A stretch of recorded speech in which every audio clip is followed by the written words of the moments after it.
नमस्कार दोस्तों, मैं राजू शर्मा अपेक्स यूनिवर्सिटी के फेसबुक लाइव सेशन में आप सभी लोगों का हार्दिक स्वागत करता हूं। आज हम एक बार फिर से लाइव हो रहे हैं। तो जैसा कि हम सब लोग जानते हैं, हमारे चारों तरफ डर का माहौल है। हर कोई व्यक्ति एक स्ट्रेस में जीने के लिए मजबूर है। और हम जैसा कि देख पा रहे हैं, हमारे देश में एक अलग ही लड़ाई लड़ी जा रही है एक कोविड वायरस के खिलाफ। जैसे कि हमारे एक्सपर्ट कोविड वॉरियर्स लड़ रहे हैं इस अदृश्य शत्रु से, वैसे ही हम आज जो एक स्ट्रेस, फियर जिसके साथ हम लोग जी रहे हैं, उससे हम एक लाफ्टर थेरेपी के जरिए लड़ेंगे और कोशिश करेंगे कि इस स्ट्रेस और फियर को कैसे हम ओवर आउट करें और कैसे हम इसको अपने डे टू डे लाइफ से निकालें। इसके लिए हमारे साथ एक एक्सपर्ट जुड़ेंगे। तो मैं हमारे यूनिवर्सिटी के रजिस्ट्रार डॉक्टर पंकज शर्मा जी से निवेदन करता हूं कि वो इस कार्यक्रम को आगे बढ़ाएं। Thank you Raju ji. Basically आज हम ये जो कोरोना के एनवायरनमेंट में ये सारी चीजें देख रहे हैं कि जैसा कि अभी राजू जी ने बताया कि इतना नेगेटिव एनवायरनमेंट हो गया है, लेकिन आज एपेक्स यूनिवर्सिटी ने, जो हमारी यूनिवर्सिटी ने ये इनिशिएटिव लिया है कि आज जैसे कि हेल्थ वॉरियर है, कोरोना वॉरियर है, आज सबसे ज्यादा जरूरत जो हमें है इन सब ज्यादा चीजों की, वो है इन सब चीजों से बाहर आने की, अपने आप को मोटिवेटेड रखने की। अगर हम खुद मोटिवेटेड होंगे तो हम लोगों को मोटिवेटेड रख सकेंगे, अपने परिवारजनों को रख सकेंगे, और उन सबका ख्याल रखना, उन सबको मोटिवेटेड रखना हमारा एक कर्तव्य है।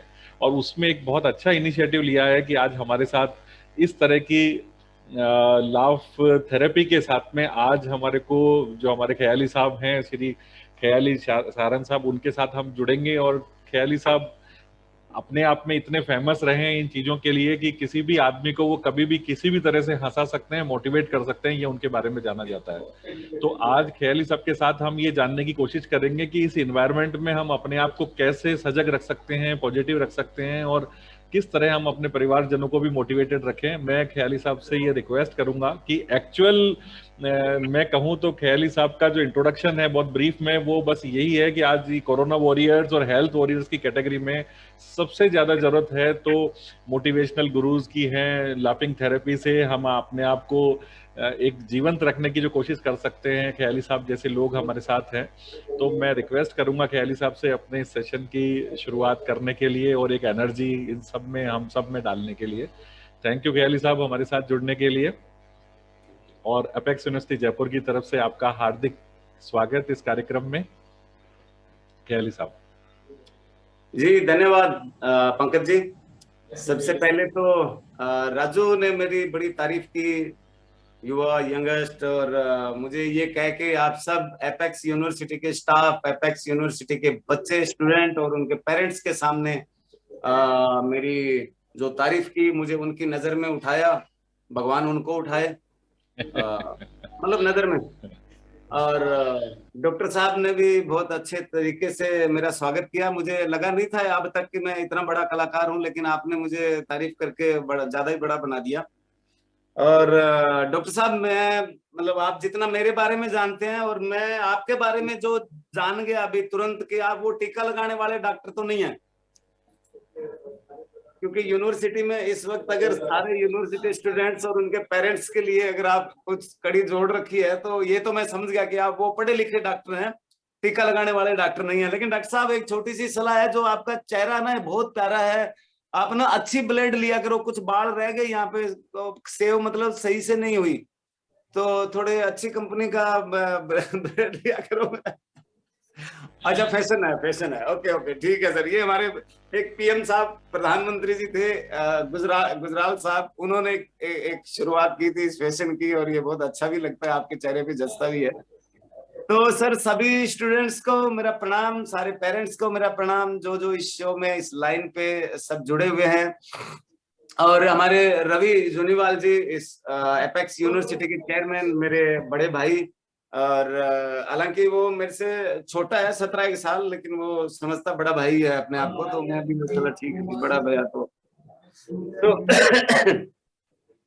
देखिए, टेक्नोलॉजी की, मैं हनुमानगढ़ डिस्ट्रिक्ट के रावतसर में बैठा हूँ, आप जयपुर में बैठे हैं। हमारे जो स्टूडेंट हैं एपेक्स यूनिवर्सिटी के, वो अलग अलग कोनों में राजस्थान में या राजस्थान से बाहर भी बैठे हुए हैं, और आज हम सब लोग ऑनलाइन हवा में जुड़ के और एक दूसरे के सामने बातें कर रहे हैं। तो इससे अच्छा दिन, इससे अच्छी प्रोग्रेस मुझे नहीं लगता है कि हमारे जीवन में हम देख पाएंगे। मतलब इससे बड़ी और क्या होगा इससे बड़ा, कि हम अपने अपने घर में बैठे पूरी दुनिया से जुड़े हुए हैं। तो कोरोना से जंग की लड़ाई में हमें एक ही ज्ञान दिया जाता है कि आप घर में रहें। ये सच भी है, क्योंकि ये छींक से फैल रहा है, हवा में फैल रहा है, कहीं हाथ लगाने से फैल रहा है। तो इस बीमारी का बचाव एक ही है कि हम घर में रहें। अब घर में कैसे रहें? देखिए, हमारे पास इतनी बड़ी किताब है, गूगल, यूट्यूब। जिनको पढ़ने का शौक है वो अब मौका है इस टाइम अपना लोगों के जीवनी पढ़ने का, वहां से बहुत मोटिवेशन मिलेगा। लोगों के विचार पढ़ने का, वहां से अच्छे विचार आपको आएंगे। आप में अगर डांस सीखने की ललक थी, आप नहीं सीख पाए, तो आज वो भी सारी सुविधा है इंटरनेट पे, आप उसको देख के सीख सकते हो। म्यूजिक की आपको इच्छा थी, पेंटिंग की आपको इच्छा थी, आपको मैप बनाना था, दुनिया का कोई भी काम ऐसा आप सोचिए कि मुझे ये करना था जिसके लिए मुझे टाइम नहीं मिला, वो आप अब ढूंढिए, सर्च करिए, उसको एंजॉय करिए, मजे लीजिए, उसके आनंद लीजिए, और अपने परिवार को भी सिखाइए, बताइए। लेकिन बाहर ना जाएं। और सीएम साहब का भी एक बहुत अच्छी मूवमेंट चल रही है, नो मास्क नो मूवमेंट। अगर इमरजेंसी में कहीं जाना पड़े तो बिना मास्क के ना जाएं। खास करके शादियां कैंसिल करें, क्योंकि 11 लोग अलाउ है, एक ही बच्चे होते हैं, 1-2 बच्चे होते हैं, उनकी शादी में भी अगर अपने सारे रिश्तेदार भाई बंधु ना आ पाए तो फिर उसका क्या मतलब हुआ? तो वो हम साल बाद भी कर सकते हैं। तो ये जंग एक बड़ी अच्छी मजेदार जंग है। मैं अपना शो शुरू करूं उससे पहले ये, क्योंकि स्टूडेंटों का प्रोग्राम है, सब एजुकेटेड लोग जुड़े हुए हैं, और वो घर पे रह के भी एक देशभक्ति कर रहे हैं एक तरह से। देखिए, हमारे फौजी भाई सीमा पे लड़ रहे हैं, मतलब हमारे लिए। डॉक्टर्स लोग हैं, जो नर्सिंग स्टाफ है, वो बीमारी के अंदर बेचारे अपने आप की जान जोखिम में डाल रखी है हमारे लिए। पुलिस प्रशासन ने हमारे लिए जान जोखिम में डाल रखी है, जिला प्रशासन ने। हमें उनका सपोर्ट खुल के करना चाहिए। और हम अपने लिए नहीं कर रहे हैं, ये हम हमारे देश के लिए कर रहे हैं। हर कर्म अपना करेंगे, ऐ वतन तेरे लिए, दिल दिया है जान भी देंगे, ऐ वतन तेरे लिए, दिल दिया है जान भी देंगे, ऐ वतन तेरे लिए। हर कर्म अपना करेंगे, ऐ वतन तेरे लिए, दिल दिया है जान भी देंगे, ऐ वतन तेरे लिए।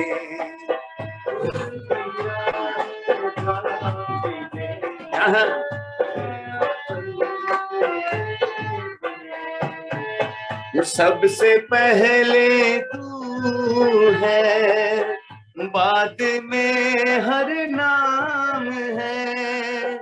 सबसे पहले तू है, बाद में हर नाम है। हम जिएंगे और मरेंगे, ऐ वतन तेरे लिए, दिल दिया है जान भी देंगे, ऐ वतन तेरे लिए, दिल दिया है जान भी देंगे, ऐ वतन तेरे लिए। तो ये आरती होगी आज का एक ये वतन के नाम ये संदेश भी हो गया एक तरह से। देखिए डॉक्टर साहब, पंकज जी, मैं गांव में पैदा हुआ, छोटा सा गांव मेरा डिस्ट्रिक्ट हनुमानगढ़ में। और उस टाइम जो बीमारियां थी वो हमारे गांवों तक ज्यादा से ज्यादा फोड़े, फुंसी, गमूरिया, और वो भी मिट्टी लगा के ठीक कर लेते थे।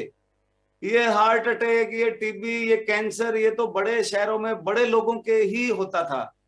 क्योंकि उसके पीछे भी कारण एक और है कि हमारे गांव की इम्यूनिटी शुरू से ही ठीक रही थी, क्योंकि कूटने का बड़ा रिवाज था।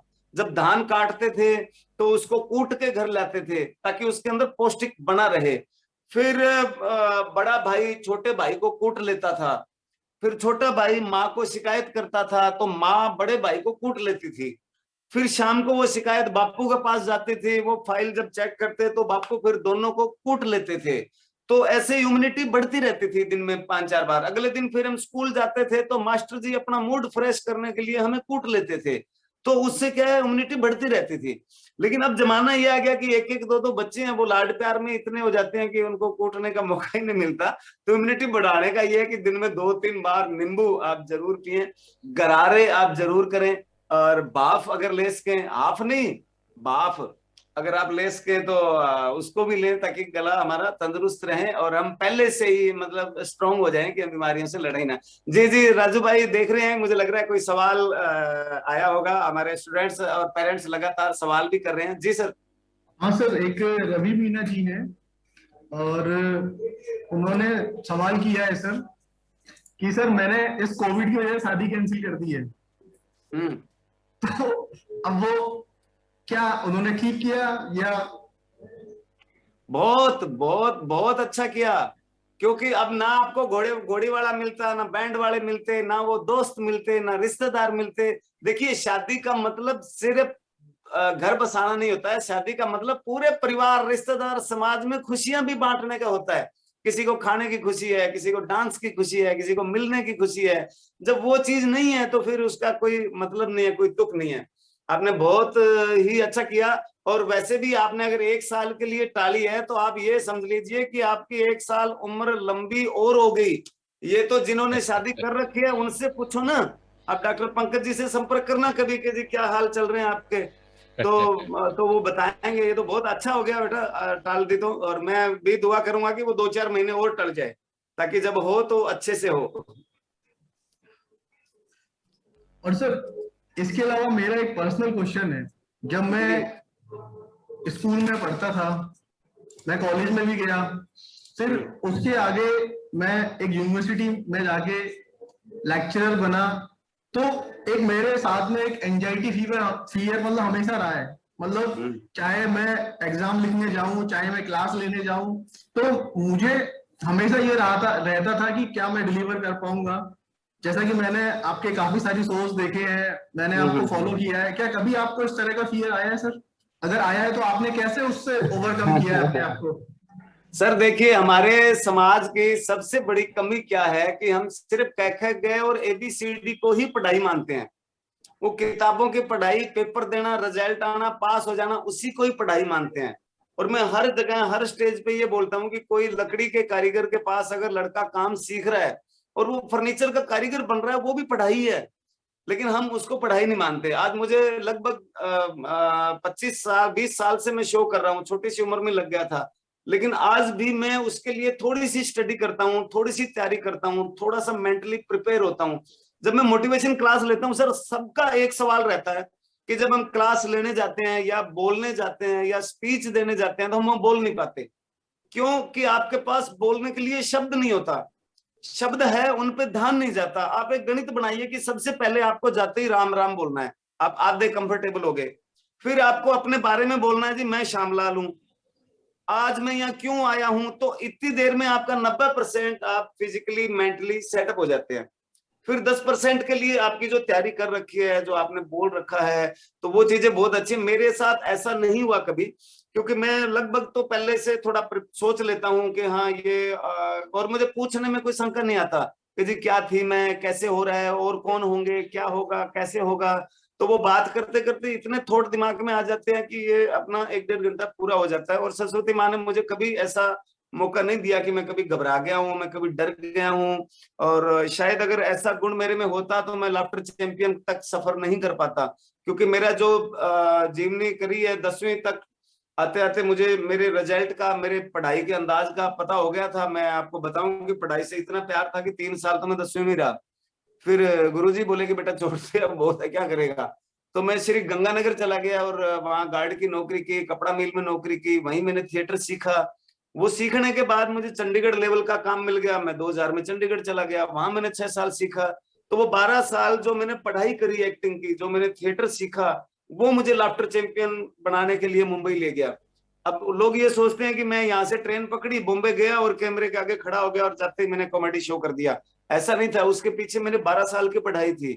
तो हम पढ़ने से बोर भी होता है, मैं खुद बोर होता था बहुत ज्यादा, लेकिन आप वो चीज पढ़िए जिसमें आपको इंटरेस्ट है। आपको चाहे सब्जी रोटी बनाने में इंटरेस्ट है तो वो भी बहुत सारे आज कुकिंग के इतने चैनल और इतने लोग हिट हैं। आपको अगर मान लो कोई खिलौने बनाने का शौक है, अब वो बनाइए, वो करिए, जो जिस चीज की पढ़ाई करिए जिसमें आप कंफर्टेबल हैं, जिसमें आप अच्छे हैं, आपको मजा आता हो। कोई जरूरी नहीं है आप BA MA PhD ही करें तो ही आप दुनिया में जी पाएंगे, नहीं, आप बिना कुछ पढ़े लिखे लोगों के भी मैं आपको उदाहरण दे सकता हूँ जिन्होंने जो जीरो से हीरो बने हैं।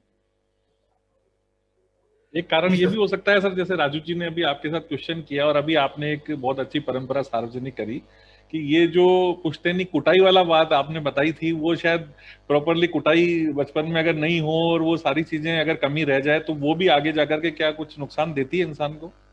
सर वो कमी इसीलिए रहती है ना कि हमारे एक एक दो दो बच्चे हैं और वो लाड प्यार ही उनको इतना करना पड़ता है कि उनको ये कुटाई का मौका नहीं मिलता। लेकिन आजकल मैं ये मानता हूं कि लगभग 80% बच्चे सिंसियर है, 80% बच्चे समझदार है। क्योंकि सर अब कंप्यूटर के दौर में बच्चे तो पैदा ही नहीं हो रहे ना, सीधे बाप ही पैदा हो रहे हैं। कौन कह रहा है कि बच्चे पैदा हो रहे हैं? तो वो ऑलरेडी समझदार है, सिंसियर है, तो इतना कुटाई का मौका मिलता नहीं है। हमारे जमाने में बात अलग थी कि जब हम 8 साल के थे तब तो हमें स्कूल भेजना शुरू किया, फिर 2 बंदे हमें स्कूल छोड़ने के लिए चाहिए होते थे जो पकड़ के छोड़ के आए। आजकल बच्चे एकदम नहा धो के 9 बजे बस आनी है, 8:45 बजे तैयार के हमें स्कूल जाना है, मामा टिफिन पैक कर दो, मेरा बैग पैक कर दो। उनको एक खुशी होती है क्योंकि बड़ा मजेदार बस का माहौल होता है, आगे बढ़िया साफ सुथरे क्लासरूम, स्मार्ट मैड में पढ़ाने के लिए। हमें तो मैं बताया ना, हमारा तो मूड, मास्टर अपना मूड फ्रेश करने के लिए कूट लेता था। खड़ा हो, तेरा क्या नाम है? कालूराम। कालूराम नाम होता है कोई? धड़ा धड़ धड़, अरे माँ बाप ने रखा है यार, मेरी क्या गलती है इसमें? लेकिन वो कूट लिया, अगले का मूड फ्रेश हो गया, हमारे भी थोड़ी इम्यूनिटी बढ़ गई। चल मेरे भाई, ना कोई घर पे शिकायत करते भी मास्टर ने मारी या कहीं शरारत कर रहे थे पड़ोसी ने मारा तो घर वाले और कूटते थे। तो इसलिए आजकल वो बचा नहीं है। और दूसरा सर क्या है, मेन जो टेंशन आज के जमाने में है घर में बच्चों के साथ, पेरेंट्स के साथ, वो ये है कि माँ बाप को शिकायत है कि बच्चे सारा दिन मोबाइल पे लगे रहते हैं और बच्चों को ये टेंशन है कि ये माँ बाप हमें क्यों नहीं पढ़ने देते। तो सबको मैं क्लियर करूं कि आज जो सबसे बड़ी किताब है वो सिर्फ मोबाइल ही है। उसमें आप गीता, गुरु ग्रंथ साहब, टेक्निकल कोई जानकारी, आप किसी भी दुनिया के महान लेखक को पढ़िए, वो उसके अंदर पढ़ाई। मान लो कोई आदमी सुनार का काम करता है, वो अपने बच्चे को पूछेगा कि बेटे देख बता इसमें आज सोने का सूरत में क्या भाव है, बॉम्बे में क्या भाव है, कच्चा सोना क्या भाव है। कोई मान लो शेयर मार्केट का काम करता है, या कोई किसान है, किसान भी अपने बच्चे को पूछ सकता है ना कि मेरी सरसों की फसल देखना हनुमानगढ़ में क्या भाव है, चित्तौड़गढ़ में क्या भाव है, थोड़ा आगे बढ़ने की संभावना है क्या। तो ये लगभग सब जानकारियां मोटी मोटी उसके अंदर मिल जाती है, लेकिन वो चीज आपस में तालमेल नहीं बैठ पाता। मेरी बीवी बॉम्बे में, मतलब हमारी 2-3 साल खींचातानी चलती रही, क्या मोबाइल, हमेशा मोबाइल पे, हमेशा मोबाइल पे। एक दिन वहां करवा चौथ का व्रत आया, बोले मैं कहानी किससे सुनवा, बॉम्बे में करवा चौथ की कहानी कौन सुनाए। तो मैं यूट्यूब निकाला और उस पर लिखा करवा चौथ कहानी, और वो चल पड़ी, मैं उसको पकड़ा दिया, मगर ये लोग हाँ ये तो बड़ी काम की चीज है। तो हम कई बार काम की चीज हमारे आसपास है, हम उसको पहचान नहीं पाते। तो ऐसी टेंशन सर आजकल बहुत कम आती है कि बच्चे बहुत सिंसियर है। बस ये है कि उनसे बाप बेटी वाला व्यवहार, और हमेशा वो रखने के बजाय फ्रेंडली व्यवहार भी साथ साथ रखें। एजुकेशन की या काम की बात भी आप साथ साथ शेयर करें ताकि वो जल्दी मैच्योर हो जाए इन चीजों के लिए। ये भी रहा सर। और दूसरा जो आज देखने में आ रहा है, जैसे अभी आपने एक बहुत अच्छी बात कही कि मोबाइल और इम्यूनिटी का जो रिश्ता है, मोबाइल अपने आप में एक पूरी तरह लैपटॉप और कंप्यूटर का काम कर रहा है, सारी दुनिया की इंफॉर्मेशन घर बैठे है। लेकिन आज बच्चों की बात करें तो बच्चों ने जितना टाइम मोबाइल पे देना शुरू किया है उतना ही उनका एक सोशल नेटवर्क कम हुआ है। पहले के टाइम पे क्या होता था कि बच्चे आपस में पड़ोस के बच्चों के साथ खेलते थे, इंटरेक्ट करते थे, थोड़ी लड़ाई वड़ाई भी होती थी, सड़क पे खेलने लग जाते थे, थोड़ा बाहर की हवा में भी जाते थे कुछ। और आजकल देखने में ये आ रहा है कि कोरोना के टाइम को छोड़ दें तो वैसे भी बच्चे ज्यादातर या तो अपनी बुक्स में बिजी हैं या गेम्स में बिजी हैं, और गेम्स जो है वो मोबाइल में बिजी हैं। तो कहीं ना कहीं इम्यूनिटी को कम करने में मोबाइल का भी पूरा सहयोग रहा है, ये बात जरूर है। लेकिन अगर हम पॉजिटिव सेंस में देखें तो मोबाइल बहुत अच्छी चीज है। लेकिन मैं आपका सहयोग ये चाहूंगा कि क्या बच्चों के लिए आज भी वो उसी तरह का ओपन एनवायरनमेंट भी जरूरी है कि जहाँ वो बच्चों के साथ हिले मिलें, खेलें, लड़ाई मस्ती सारी करें, जिससे कि उनकी इम्यूनिटी पावर बड़ी स्ट्रांग हो इन चीजों में? सर देखिए, आज इस जमाने में चीजों को बेचने के लिए सिर्फ प्रचार ही नहीं किया जाता, होर्डिंग बोर्डिंग नहीं लगाई जाती। उस चीजों के अंदर भी ऐसे केमिकल डाले जाते हैं, चाहे आप पिज्जा ले लो, बर्गर ले लो, कोल्ड ड्रिंक ले लो, वो एक बार बच्चे ने खाया तो उसको आदत लग जाती है कि मुझे वही चाहिए बार बार। तो मोबाइल भी ऐसा डिजाइन किया गया है कि जिसने एक बार छू लिया, जो एक बार इस जाल में फंस गया, वो लगातार इसी के अंदर ही फंसा रहना चाहता है। तो ये भी एक गलत है, क्योंकि ये इतना नशा भी नहीं करना चाहिए। चाहे सोना हो तो वो भी ये नहीं है कि आप 10-10 घंटे सो रहे हो, काम करना हो तो ये भी नहीं कि आप 16-16 घंटे काम करें। तो मोबाइल देखने की भी एक लिमिट है, आपको जितनी की जरूरत है उतना ही देखिए। सारा दिन तो देखिए एक एंटरटेनमेंट की दुकान है, आप इसको चाहे 24 घंटे चलाए रखिए, लेकिन इसकी रेज हमारी आंखों को कितना खराब करती है। ये हवा में करंट है तभी तो चल रहा है ना सर, तो हमारे आसपास दिमाग पे, दिल पे उस करंट का भी तो बहुत ज्यादा असर पड़ता है। तो ये इसको इतना ज्यादा भी मत यूज करो कि बस यही एक जिंदगी है। हाँ, बाहर जाने से मैं नहीं मानता कि सोशल डिस्टेंसिंग हुई है या मतलब सामाजिक दूरियां हुई है, नहीं सर, सामाजिक दूरियां तो मोबाइल के ऊपर बढ़ी है, फेसबुक के जरिए, इंस्टाग्राम के जरिए, गूगल के जरिए, लेकिन घूमना फिरना हमारा बंद हो गया, ये एक नुकसान हुआ है सबसे ज्यादा। हम मान लो वैसे भी उस कमी को पूरा करने के लिए आप नॉर्मली 1.5-2 किलोमीटर का एक राउंड मार सकते हो किसी मंदिर के बहाने, कहीं भी वैसे भी मिलने के बहाने, या बस उठते ही एक रूटीन है कि 1-2 किलोमीटर मुझे जाके और वापस आना है, बस बात खत्म, चाहे मेरी जरूरत हो या ना हो। अब हमें गंदी आदत क्या पड़ गई है, चाय पत्ती लेने जाना है, बच्चा मोटरसाइकिल लेके दुकान जाएगा, 1 किलोमीटर का सफर है, एक तो 20 रुपए की चाय पत्ती, 30 रुपए का पेट्रोल फूंक देगा वो, तो वो पोल्यूशन को भी नुकसान हो रहा है। दूसरा सर, सृष्टि अपना इलाज खुद करती है। बिल्कुल, हमें समझाया पेड़ पौधे लगाओ, हम समझे, लगाए हमने नहीं लगाए, हमें समझाया कि यही हमें ऑक्सीजन देता है, लेकिन हम उस बात को भी नहीं समझ पाए। तो सृष्टि ने अपना इलाज कैसे किया, कंप्यूटर पैदा किया, कंप्यूटर पैदा किया तो हमारी कागज कार्रवाई सारी कम हो गई, पेड़ कटने बंद हो गए। हमने पेड़ कटने बंद नहीं किए, इस सृष्टि ने अपने आप खुद का इलाज किया।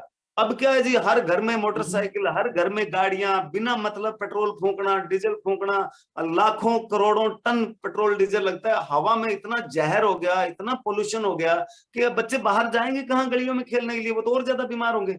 सेफ है तो घर में ही। हम जब जाते थे गलियों में, खेलते थे, घूमते थे, उस टाइम मतलब मेरे गांव की बात करूं तो मात्र 100 घर थे, आज वहां पे 2000 परिवार रहते हैं एक तरह से। तो वो गलियों में अब जाने का जमाना रहा नहीं सर बच्चों के लिए, कि वो उस जहर में जाके, और हवा दूषित हो गई है पूरी तरह से। अब इसको हम खुद ही रोक सकते हैं कि बिना मतलब हम गाड़ी का कम यूज करें, मोटरसाइकिल का कम यूज करें, और मतलब शरीर के लिए जो धूम्रपान है या किसी भी तरह का नशा है वो हम कम करें। तो इस तरह से छोटे छोटे रूल रेगुलेशन बना के हम सोशल भी लोगों से जुड़े रह सकते हैं, अपना मोबाइल के जरिए काम भी कर सकते हैं, और जमाने के साथ भी चल सकते हैं। लेकिन एकदम आदी होना, इसी के पीछे पड़ जाना, तो ये मुश्किल है। लेकिन ये इसकी टेक्नोलॉजी बड़ी ऐसे है कि जब ये हाथ में आपके नहीं होगा तो आपको लगेगा मैंने कपड़े नहीं पहन रखे। तो ये एक हमें आज जो चीज डेवलप की जा रही है वो ये सोच के साइकोलॉजिकल डेवलप की जा रही है कि ग्राहक हमारे जाड़ में हमेशा परमानेंट फंसा रहे, निकले ही ना मुड़ के। तो ऐसे बहुत सारी चीजें होती है सर। पहले ये था कि हम बुजुर्गों के पास बैठते थे तो वो अपने अपने जमाने की कहानियां बताते थे, उसी से हम इंस्पायर होते थे, कोई चीज को कहीं देख लेते थे। हमने कोई मार्केटिंग यूनिवर्सिटियों में जाके नहीं सीखी सर, हमने मैनेजमेंट यूनिवर्सिटियों में जाके नहीं सीखे। हमारे गांव से एक बस जाती थी शहर, शाम को वही वापस आती थी, तो वो पुल खचाखच भर जाती थी 5 बजे। अब जी एक कोट पैंट टाई वाला बंदा बैग लटका के बस के अंदर इंटर होता था, ऐसे लगता था कोई बहुत बड़ा ऑफिसर आ गया, क्योंकि हमें कोट पैंट वाले से डर लगता था कि ये कोई बड़ा आदमी पहनते हैं, ये तो गरीब तो पहन ही नहीं सकते। अब डर लगता था कि कोई अफसर आ गया, इसको सीट कौन दे। सब एक दूसरे की तरफ ऐसे नीचे नीचे देखते थे और भाई साहब खड़े हो जाते थे वहीं बीच में, छत ठोक के, भैन जी, वीर जी, भरा जी, ताऊ जी, माऊ जी, बाबू जी, कहने का मतलब नाम मेरा ख्याली मुसाफिर, पतली गली के अंदर से होके सांझी दीवार के सामने धोना धोने पे हर बुधवार को सुरमा फ्री मिलता है, बाकी बार को जाओगे शिष्य आपको 21 रुपए की मिलेगी। आज कंपनी के प्रचार के वास्ते 5 रुपए, 5 रुपए, 5 रुपए। वो बंदा 5 मिनट में अपना माल बेच के निकल जाता था। तो हमने तो मार्केटिंग उनसे सीखी है, उनके साथ उनको देख देख के हमने पीएचडी करी है। प्रचार प्रमोशन, हमारे वहां एक छोटा सा कस्बा जिसमें सिनेमा में फिल्म लगती थी, तो एक रिक्शे के ऊपर दोनों साइडों में बोर्ड लगा के बड़े बड़े, और एक बुजुर्ग सा बंदा मरियल सा माइक लेके ऐसे टेढ़ा होके बैठता था, रोजाना 4 शो में देखिएगा छवि सिनेमा में, जानी दुश्मन, सुनील दत्त, शत्रुघ्न सिन्हा, चलो रे डोली उठाओ कहार पिया मिलन के रुते। रोमांस मार धाड़ से भरपूर जितेंद्र, तेरे हाथों में पहना के चूड़िया के मौज बन जाना ले गया, जानी दुश्मन रोजाना 4 शो। तो वहां से हमने प्रमोशन करना सीखा उन रिक्शे वालों के पीछे पीछे चल चल के। तो सर सीखने के मौके हर जगह मिलते हैं, कहीं से भी हम सीख सकते हैं और उसको अपने जीवन में इस्तेमाल कर सकते हैं। जी राजू जी। सर हमारे vice chancellor Shri OP Changani ने एक सवाल पूछा है सर आपसे कि आपने वीडियो में मेंशन किया है कि आप 10th पास होके भी एमबीए वाले स्टूडेंट्स को मोटिवेट करते हैं, तो ये टैलेंट आपने कहाँ से सीखा सर? सर एक्चुअली क्या हुआ, मुझे ना बचपन से जो चीज की जरूरत थी ना वो मुझे परमात्मा टाइम टू टाइम देता गया। अब मैं आज अभी तक खुद को भी नहीं पहचान पाया मैं क्या हूं। मैं 8 साल का था, मैं बोल नहीं पाता था। तो हमारे नियर बाय एक ब्रह्माणी माता का मंदिर है जिसे वैष्णो देवी बोलते हैं, पल्लू। तो मैं वहां गया, मत्था टेका, मेरी आवाज आ गई, मैं बोलना शुरू कर दिया। और मैं उसके बाद बोलने का ही खा रहा हूँ, बोलने का ही नाम है, बोलने की पहचान है। मेरा अभी तक चुप कराने वाला बटन ही नहीं मिला। फिर हमारे गांव में फौजी आते थे, वो टैंक लेके आते थे, तो उनके लिए टैंक पर हम लस्सी लेके चले जाते थे, 1 बाल्टी दूध लेके चले जाते थे, वो हमें टैंक पे खिलाते थे। मुझे पहली वीसीआर पे फिल्म भी उन्होंने दिखाई थी, राम तेरी गंगा मैली, फौजी भाइयों ने। तो जब वहां से निकल जाते थे तो हमने फौज की नौकरी नहीं मांगते थे, सीधे भगवान के सामने हो जाते थे, भाई टैंक दे यार, वो फौजियों ने तो उतार के भेज दिया। तो परमात्मा ने ऐसा रचाया खेल कि मैं लाफ्टर चैंपियन बना, फिर सैनिक स्कूल बनवाया अपने गांव में। तो भारत सरकार ने मुझे TK-55 टैंक दिया वार ऑफ ट्रॉफी के रूप में। तो जो मांगता हूँ, जो सोचता हूँ, वो कभी ना कभी कहीं ना कहीं मिल जाता है। तो मैंने हमेशा यही मांगा, यही सोचा कि किन किन लोगों के पता नहीं क्या क्या सवाल हो सकते हैं, क्या उनके जवाब में दे सकता हूँ। तो मैं सर शुरुआत मेरी कहाँ से हुई कि मैं कॉमेडी शो करके जब उतरता था, तो ये जो ओपी साहब ने सवाल पूछा है, इनके जैसे अच्छे जागरूक सज्जन मुझे बोलते थे कि शाबाश, बहुत अच्छा मोटिवेशन वाला शो किया है। मैं पक्का हो गया, मैं जी मैं मोटिवेशन वाला कॉमेडियन हूँ। मुझे पता नहीं था मोटिवेशन होता क्या है। मैं जहां भी शो करके उतरता था सब मुझे, अरे यार क्या मोटिवेशन है आपकी कॉमेडी में। मैं पक्का हो गया। मैं फिर एक दिन किसी छाने आदमी को पूछा, मगा जी ये मोटिवेशन होता है क्या है? बोले जी चुटकुले तो सारे सुनाते हैं, लेकिन आपकी इन बातों में बड़ी जागरूकता वाली बातें होती है, इसको मोटिवेशन कहते हैं। तो मैंने अपना कार्ड छपा लिया जी, मेरे शो का नाम होगा मोटिवेशन कॉमेडी शो। तो उसके दौरान मुझे OTS जो होता है ना, ऑफिसर ट्रेनिंग सेंटर, तो वहां पे IAS IPS की ट्रेनिंग होती है। उस दौरान उनको मैनेजमेंट के बारे में उनके बड़े ऑफिसर्स बताते हैं, समझाते हैं, उनकी क्लास होती है पूरी। तो उसमें एक क्लास होती है स्ट्रेस मैनेजमेंट, जो मैं लेता हूँ। तो वो उनको हम यही समझाते हैं कि आपका कितना ही दिमाग में स्ट्रेस प्रेशर है तो उसको नहीं लेना। तो बस वही आदमी मोटिवेटर होता है जो स्ट्रेस प्रेशर नहीं लेता और दूसरों को उसके प्रति प्रेरणा देता है। तो ऐसे बहुत सारी दिक्कत आ जाती है सर। मैं मेरे एक जीवन की स्टोरी बता रहा था कि मैं कपड़ा मिल में जब नौकरी की, रेलवे स्टेशन पे सोया, मैंने बहुत स्ट्रगल किया। ऐसे एक कहानी मैं अपनी सुना रहा था, मोटिवेशन क्लास थी जयपुर में ऑफिसर्स की। तो उसमें मेरा सब्जेक्ट था कि परमात्मा जहां रखे वहां खुश रहना सीख लो, आपको कामयाब होने से कोई नहीं रोक सकता। तो एक IAS ऑफिसर ने सवाल किया, बोला जी ये कहना बहुत आसान है, परमात्मा जहां रखे रहो। आप रेलवे स्टेशन पे सोए, आपने कैसे खुश रखा अपने आप को?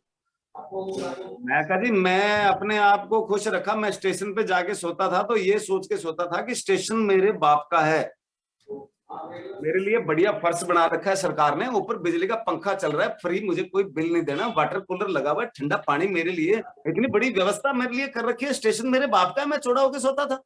कई बार रात को पुलिस वाले आते थे चेक करने, कान पकड़ के बाहर निकाल देते थे, चल बाहर।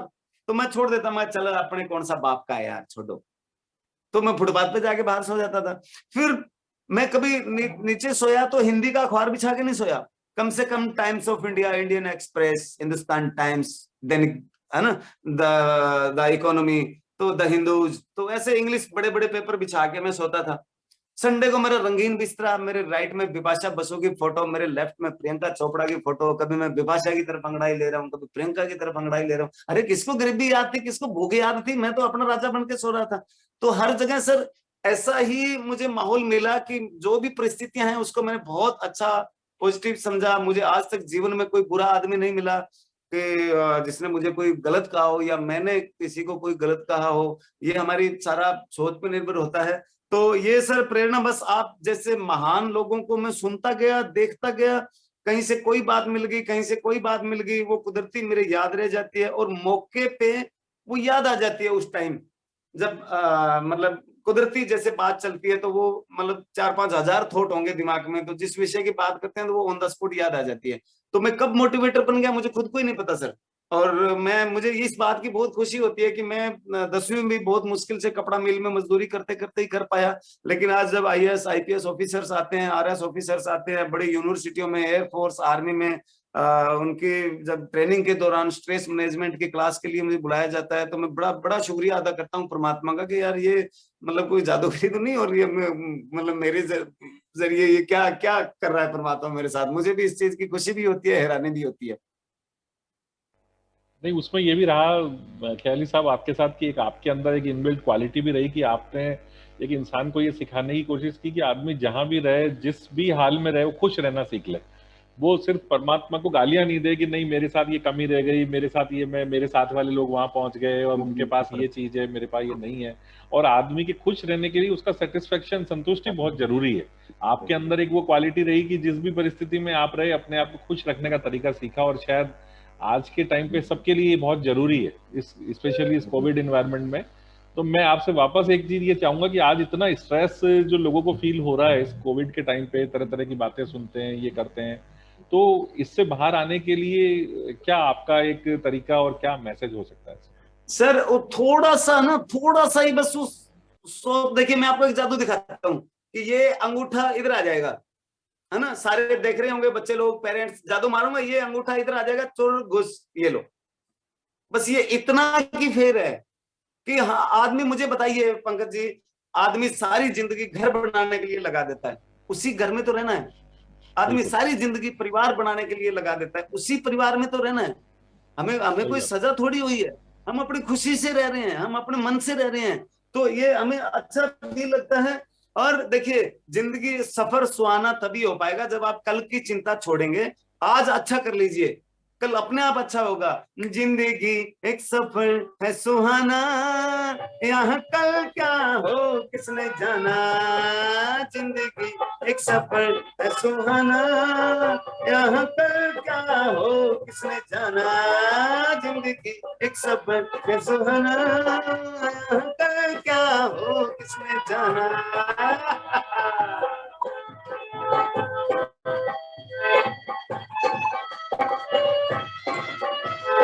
मैंने कहा था ना कि फौज की नौकरी नहीं मांगी, सीधा टैंक ही मांगा। तो चांद तारों से बढ़ना है आगे, अरे मांगना है, सोचना है तो बड़ा।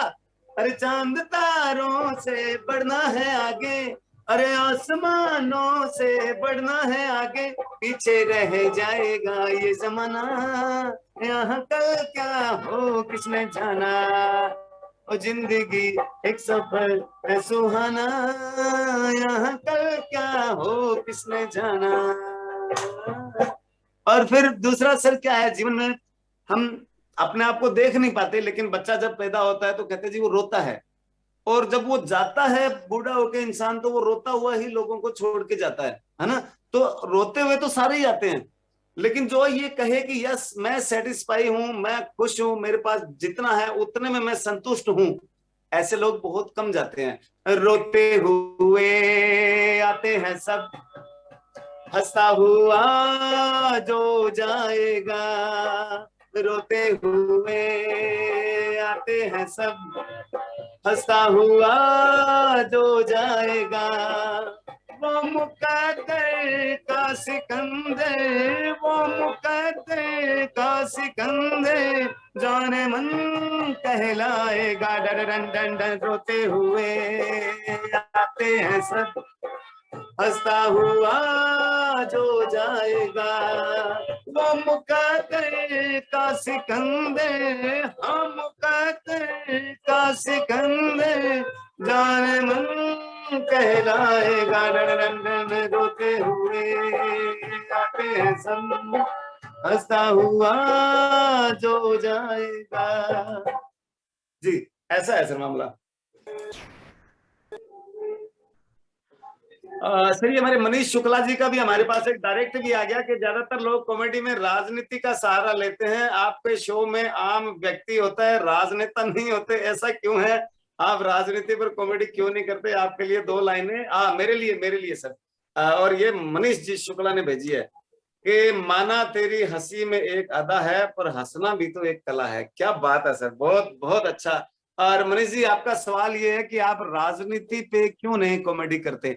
सर मैं कॉमेडी करता हूं जो आम आदमी की सुबह से शाम तक दिनचर्या होती है उसके ऊपर। मेरी कॉमेडी में आम आदमी हीरो होता है। और राजनीति पे मैं इसलिए नहीं करता सर कि मुझे राजनीति पसंद नहीं है। हिंदुस्तान में 2 कौड़ी की राजनीति, मेरा करोड़ों का चुटकुला, मैं क्यों सुनाऊं भाई राजनीति पे यार? जो चीज अच्छी नहीं लगती तो मेरा सब्जेक्ट नहीं है। और वो किसी भी युग में राजनीति अच्छी नहीं रही, क्योंकि राजनीति में समाज सेवा कम होती है और राज की नीति ज्यादा होती है। तो जो चल रहा है वो बस चल रहा है। हम अपने दुनिया के, अपने देश के, अपने घर के, अपने परिवार के राजा हैं। भगवान सबको राजा बना के रखें। तो सर जैसा कि आपने अभी मेंशन किया कि आप डे टू डे लाइफ पे कॉमेडी आपका सब्जेक्ट रहता है, तो सर क्या हम कुछ एक्सपीरियंस कर सकते हैं आपके कुछ जोक्स जो कि आप बहुत सारे सर, सारे मतलब अभी जैसे वो नेचुरल जो कूटने की मैंने बात बताई, या जो प्रचार जहां से हमने प्रमोशन सीखी, या जहां से हमने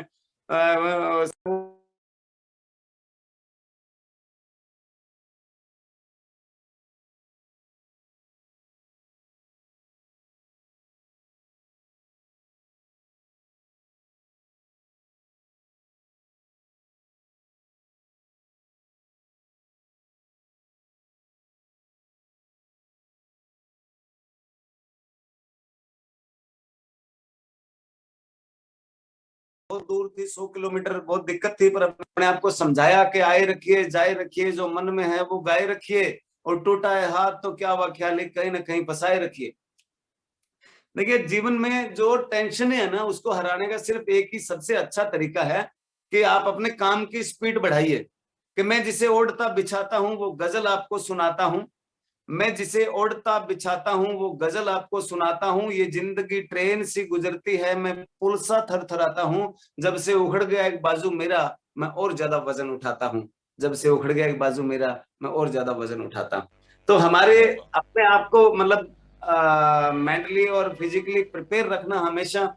और दूसरा, हंसने हंसाने के लिए सर जो जितना मस्खरा होगा वो उतना दर्द भरा होगा, ऐसी कहावत भी है। लेकिन हमारे आसपास ही ऐसा माहौल मिल जाता है। राजस्थान हमारा गांवों का देश, स्टेट है एक तरह से, और यहाँ का टूरिज्म इतना बड़ा है कि लगभग 200 कंट्री के लोग यहाँ घूमने आते हैं, देखने आते हैं।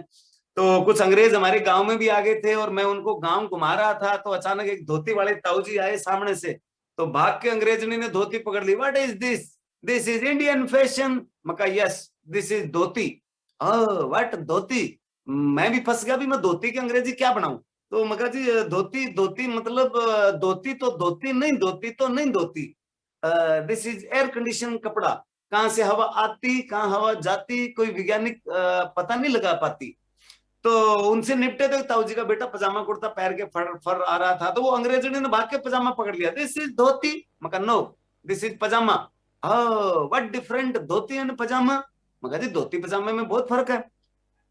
धोती ने कहा पजामे से, हम तुम बने एक धागे से, मैं खुलती हूं पीछे से, तू खुलता है आगे से। इतना थोड़ा इनका मेजर फर्क है।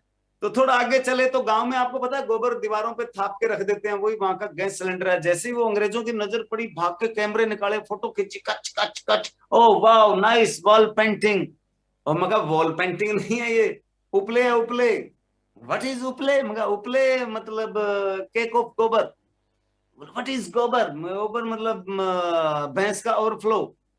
व्हाट इज भैंस? अब भैंस की अंग्रेजी क्या बनाऊं? मैं सोच के फिर टिकाया दिया, मगर जी भैंस मतलब मिल्क पैक मम्मी। क्योंकि हमें यही सिखाया कि अंग्रेजों से कभी दबना नहीं है। मैं इंग्लैंड गया शो करने के लिए, तो वहां पे एक अंग्रेज से थोड़ी बहस हो गई। वो बोले जी हमने प्लास्टिक सर्जरी हमने शुरू किया। मगर जी ठीक है। चांद पे हम पहुंचे। मगर जी ठीक है। सूरज पे हम जाने की तैयारी। मगर जी ठीक है। पर यार वो प्लास्टिक सर्जरी वाली बात मेरे हजम नहीं हुई। बोला नहीं, वो हमारे डॉक्टर रिचर्ड विल्सन ने शुरू किया था। अरे मगर नहीं यार, ये प्लास्टिक सर्जरी तो हिंदुस्तान में शुरू हुआ था। उसने भी आओ देखा ना ताव खड़ा हुआ, मेरे एक मारा कान के नीचे थप्पड़, बोला ये हमारे इंग्लैंड के डॉक्टर विल्सन क्रिश ने शुरू किया था। अरे मैं कहा भाई अंग्रेज, ये प्लास्टिक की सर्जरी हिंदुस्तान में शुरू हुई थी, किसी की उंगली कट गई तो कोई दूसरा पार्ट काट के जोड़ना, ये बोला no no no no, plastic surgery England में शुरू हुई थी। ये कह के मेरे एक थप्पड़ और मार दिया। मैं खड़ा हुआ, मैंने उसके 2 मारे कान के नीचे। मैं कहा गणेश जी के सूंड तेरे बाप ने लगाई थी, हमारे यहाँ कितने साल पहले ही शुरू हो गए थे प्लास्टिक सर्जरी का काम। तो इस तरह का हर दौर में हंसने हंसाने का हर तरह से हर कल्चर में ये दौर रहा है, और भगवान करे ये चलता रहे, क्योंकि राजा अकबर के दरबार में एक बिरबल कॉमेडियन था, वो हंसाता था। आज आप जो 125 करोड़ राजा हैं उनको हंसाने के लिए हमें मौका मिलता है, तो इससे अच्छा और पुण्य प्रताप और बातें करने का मौका मिलता है, तो इससे अच्छा और क्या होगा। जी राजू भाई। जी सर, बहुत अच्छा लगा सर, आपने कुछ जोक शेयर किए हमसे।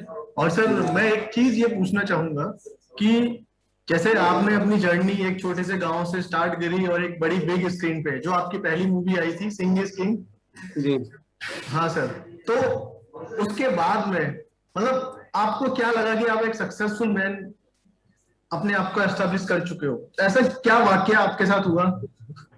सर मेरा ना एक है ना 6 साल का संबंध पता नहीं क्या रहा है मेरे साथ। मैंने 6 साल ही तो गंगानगर नौकरी की, थिएटर सीखा, फिर मैंने 6 साल ही चंडीगढ़ काम किया एंकरिंग की, 6 साल ही मैं टीवी और फिल्मों में बहुत ज्यादा बिजी रहा, फिर मैं 6 साल एजुकेशन में स्कूल और यूनिवर्सिटी और ये मोटिवेशन का, अब मैं मतलब 3-4 साल से ये मोटिवेशन का ही कर रहा हूँ। शायद ये भी मेरे 6 साल ही चलेगा, उसके बाद पता नहीं मैं बाबा बनूंगा, पता नहीं मैं राजनीति करूंगा, पता नहीं क्या क्या क्या करूंगा आगे का, मुझे नहीं पता।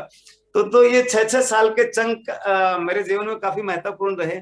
और पहली फिल्म मेरी बॉम्बे टू गोवा थी। सिंह इज किंग से पहले मेरी एक फिल्म और आ चुकी थी, बॉम्बे टू गोवा, और मेरी पड़ोसन की शूटिंग चल रही थी उस टाइम, वो रिलीज बाद में हुई थी सिंह इज किंग से, हालांकि शूटिंग कंप्लीट पहले हो गई थी। तो जब मैंने सिंह इज किंग की तो मुझे भी ऐसा लगा कि हाँ यार यस, मुझे जहां फिल्मों तक पहुंचना था, जो मेरी हसरत थी वो मेरी पूरी हो गई। अब कोई काम आ गया तो कर लूंगा। मैं कभी आज तक सर काम मांगने किसी का ऑफिस में नहीं गया, किसी को मैंने फोन नहीं किया, मैं अपने टैलेंट को निखारता गया, लोग मुझे ढूंढते ढूंढते अपने आप आ गए और मुझे मौका दिया। और मैं सोचता हूँ कि जितना ज्यादा सीखता रहे उतना ही अच्छा है। तो उस दिन मुझे ये लगा कि हाँ जी, मैं चलो एक क्लास पार कर ली, फर्स्ट क्लास पार कर ली, अब मुझे सेकंड क्लास की तैयारी करनी है, फिर मुझे फोर्थ करना है, फिफ्थ करना है, धीरे धीरे करते करते मुझे BA MA तक पहुंचना है। तो वो एक सिंह इज किंग का आना मेरे लिए ये था कि मेरी एक नई शुरुआत हो गई थी। उससे पहले आइटम सॉन्ग किसी कॉमेडियन पे नहीं किया गया था, या महमूद साहब पे काफी कॉमेडी सॉन्ग हुए थे। तो दुल्हा किने बनाया भूतने के जब गाना आया तो उसमें ये लोग ये कहने लगे मेरी लाफ्टर वालों की राखी सावंत है, कोई आइटम सॉन्ग हो तो ख्याली करता है। और पहचान मेरी बदल गई, पहले कहते थे ये लाफ्टर शो वाला ख्याली आ रहा है, कहीं स्टेशन एयरपोर्ट पे लोग मिल गए तो फोटो खिंचा रहे हैं, और कभी आप तो कॉमेडी सर्कस वाले हो। फिर जब सिंह इज किंग आई, गाना हिट हुआ, दुल्हा किना बनाया भूतनी के, तो लोग भी डायरेक्ट हो गए, भाई साहब आप वो भूतनी वाले नहीं हो? मैं कहा हाँ जी वही है, भूतनी वाले ही है।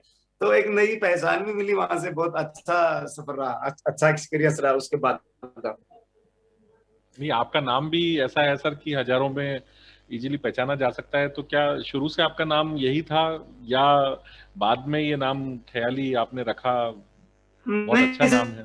सर नहीं, मेरा राशन कार्ड में भी नाम ख्याली राम है, मेरा आधार कार्ड में नाम ख्याली राम है। मैं हिंदू हूँ, सारण जाट हूँ, चौधरी हूँ, राजस्थान हनुमानगढ़ डिस्ट्रिक्ट से। मेरे दादाजी के कोई गुरु थे तो उनका नाम ख्याली राम था, और मैं मतलब सबसे छोटा था, लाडला था, तो मेरे बताते हैं पेरेंट्स की मेरे दादा ने ये नाम दिया। और उसके बाद मुझे लाफ्टर शो में प्रेशर भी आया कि ये नाम बड़ा अजब सा है, अलग सा है, आप बदल लो इसकी जगह, कोई अच्छा सा नाम और रखो। मैं कहा नहीं सर, नाम तो मेरा यही ख्याली रहेगा, आपको लाफ्टर शो में मौका देना है तो बताइए, नहीं देना है तो बताइए, पर मैं नाम अब चेंज नहीं करूंगा। फिर इसके बहुत सारे मायने निकलते गए। इंग्लिश में इसको ख्याली मतलब इमेजिनरी कहने लगे, हिंदी में सोच विचार कहने लगे, तो कुछ कुछ चीजें मेरे से मिलती भी है कि हाँ मैं बहुत सोचता हूँ, बहुत इमेजिन करता हूँ, उसी चीज को मैं लिख लेता हूँ, वही मैं शूटिंग करता हूँ। अभी ख्याली कॉमेडियन फेसबुक पेज मेरा जो चल रहा है राजस्थानी कॉमेडी का, यूट्यूब पे चैनल है कॉमेडियन ख्याली, वो भी राजस्थानी। तो मैं जो बचपन में करेक्टर जो नहीं कर पाया ना, वो अब मैं बढ़ास निकाल रहा हूँ। मेरा एक भूप सिंह पटवारी बहुत हिट सीरीज चल रही है, एक जोगी की जो रूपनाथ का है करेक्टर, वो भी बहुत बहुत ही सुपरहिट सीरीज चल रही है। एक मैं सेठ जी का करेक्टर करता हूँ। तो बचपन में ना मेरे पिताजी से मिलने के लिए हमारे एक सेठ जी आते थे, मतलब वो गांव में उगराई करने आते थे, तो पिताजी से भी मिलने के लिए आ जाते थे। तो उनका एक स्टाइल था, मेरे पिताजी के नाम दौलत राम जी हैं, तो उनका एक स्टाइल था, कभी देख भाई बीज राई राई को हिसाब पाई पाई को पिस ब्याज ब्याज को पिसो आते व्यवहार की बात है दौलत राम है। तो मैं उसको सुनता था तो मुझे वो बहुत अच्छा, तो मैंने वही करेक्टर किया और वो हिट हो गया। भूप सिंह पटवारी एक बड़ा मेंटल सा करेक्टर है कि मैं जी मेरा 5x5 फुट का प्लाट है, मेरे को कोठी बनानी है और उसके बाहर बोर्ड लगाना है कि भूप सिंह पटवारी इधर रहता है।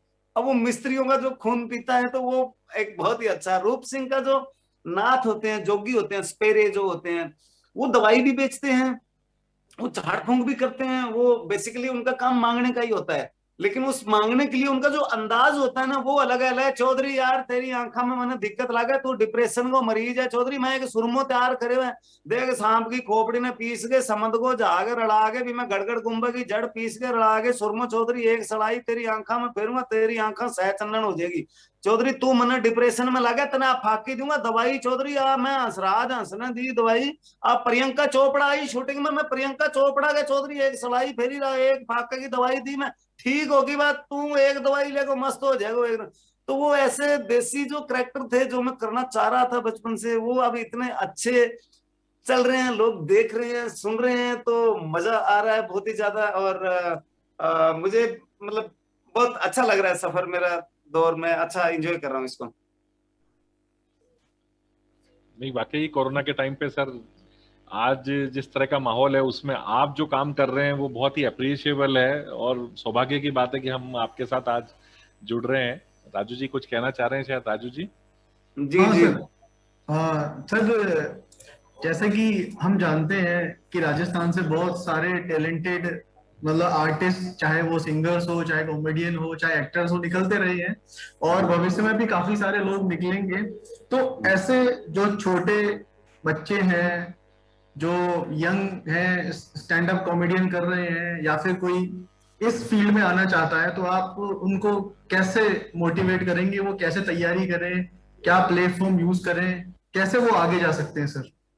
सर 2005-6 तक ये प्रॉब्लम थी कि ये जो सिस्टम है टीवी का टेलीकास्ट करने का, शूटिंग करने का, ये सिर्फ मुंबई में होता था या हैदराबाद में होता था, या पंजाबी फिल्मों का चंडीगढ़ में होता था, न्यूज चैनल का काम दिल्ली में होता था। सिर्फ ये 3 4 5 ही स्टेशन थे, आदमी को वहीं जाना पड़ता था, वहीं स्ट्रगल करना पड़ता था, वहीं भटकना पड़ता था। आज एक सबसे अच्छी जो चीज आई है, आपके हाथ में चैनल है। आज अगर कोई कलाकार ये कहे कि मुझे मौका नहीं मिला, तो वो गलत बात है। आज आपके हाथ में चैनल है, आपके हाथ में कलाकारी है, आप अच्छी स्क्रिप्ट तैयार करिए, आप अच्छी अपना अपलोड करिए, वो लोगों को भेजिए, उनको पसंद आएगी, वो लोग आप आगे आगे आगे आगे अपने आप भेजते जाएंगे। और अभी यूट्यूब का दौर है या इंस्टाग्राम का दौर है, या जो भी सोशल मीडिया पे जितने स्कोप हैं, वो सारे हमारे जो युवा साथी हैं वो अपना कंटेंट तैयार करें, चाहे कॉमेडी सर्कस का हो, चाहे किसी का कुकिंग का हो, चाहे कोई लाख की चूड़ी क्यों ना बनाता हो, चाहे कोई संगीत में रुचि रखता हो, डांस में रुचि रखता हो। वो आपने देखा नहीं डब्बू अंकल, शीशे से पैमाने से आपके आ जाना, तो वो देखो कैसे कि शादी में डांस करके भी हिट हो गए, है ना। तो ऐसे बहुत सारे आज स्कोप घर के अंदर है अपना, हाँ हमारे पास। और हम अगर आज दोस्त हैं कि हमें मौका नहीं मिला, हम स्ट्रगल करते रहे, तो ये गलत इल्जाम होगा। हमारे टाइम में मजबूरी थी कि 2005-6 में हमें बॉम्बे उसी चीज के लिए जाना, जो आज चीज मुझे राजस्थान में मिल रही है, मुझे घर पे मिल रही है, मैं कहीं स्ट्रगल करने क्यों जाऊं। आज आप जयपुर बैठे हैं, मैं रावत सर हनुमानगढ़ बैठा हूँ, दुनिया के लोग हमारे साथ जुड़े हैं, वो कहीं कहीं बैठे हैं, तो हम क्यों इतना बड़ा तामझाम उसके लिए हम बॉम्बे जाके टेलीकास्ट करें जब वो चीज हमारे हाथ में। तो आज चैनल आपके हाथ में है, स्क्रिप्ट आपके हाथ में है, बढ़िया अच्छा शूट कीजिए, बच्चे बढ़िया अच्छा रिहर्सल कीजिए, चैनल पे डालिए, उसको भेजिए लोगों को, धीरे धीरे वो लोग देखेंगे, उनको पसंद आएगा, तो आप आगे बढ़ोगे, हिट हो जाओगे। जी सर।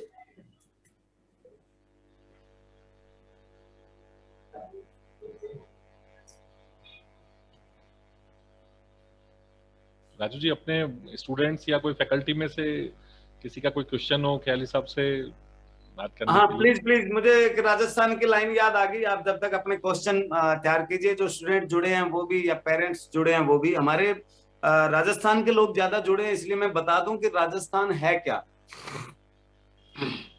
सोनेरी धरती जठे, चांदी सो आसमान, रंग रंगीलो मन भावणो, मारो राजस्थान, मारो राजस्थान। तो मैं जहां भी जाता हूँ ना, लोग पूछते हैं कि जी आप राजस्थानी लोग, मारवाड़ी लोग जहां जाते हो बड़ी जल्दी पहचान बना लेते हो, बड़ी जल्दी छा जाते हो, इसका कारण क्या है? मगर जी हम मारवाड़ी लोग बहुत सुलझे हुए लोग होते हैं, और इतने सुलझे हुए लोग होते हैं कि हमारे घर में आग लग जाए तो हम फायर ब्रिगेड को भी मिस कॉल मार के छोड़ देते हैं। हमें अगले का मूड होगा बुला लेगा, अपन क्यों टेंशन लें। मेरे तो एक बार हाथ से डिटोल की शीशी गिर के टूट गई, मेरे बाप ने उंगली काट ली, बोले बेटा ये बेकार क्यों जाए। तो मैं कहा डैडी बॉस मुझे 2,000 रुपए चाहिए।